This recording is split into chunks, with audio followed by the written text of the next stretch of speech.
Խախտելով ավանդույթները, նորից կամանչայում ենք, նորից փորձում ենք հատուկ առաջարկը ձեր համար գառան մսով։ Առաջիկա 10 օրերին համեցեք կամանչա ու վայելեք արդեն սիրված գառան խաշլաման, որը մատուցվելու է կրկնակի բաժնով։ Վճարում եք մեկ բաժնի համար, ստանում եք այսպես կրկնակի բաժին։ Խաշլամայի հետ ամենասազող բանջարեղենն է։ Այս լուրջա հաց ու պանիր, ինքն խաշլամի ջուր, կարտոֆիլով, բանջարեղենով իրա ջրի մեջ։ Հանգիստ այլա 4 հոգով վայելել։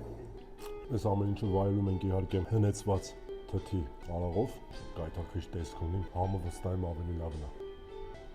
Ընտիր, ույս ինչ համով էր, ձեռով սոտկի։ Աղի իմ համար ինչպես միշտ քիչ է։ Համադրում ենք բադրջանի ռոլերով, համեցեք կամանչա վայելելու։ Այս հրաշքը դինը 4400 գրամ, առաջիկա 10 օրերին կրկնակի բաժին։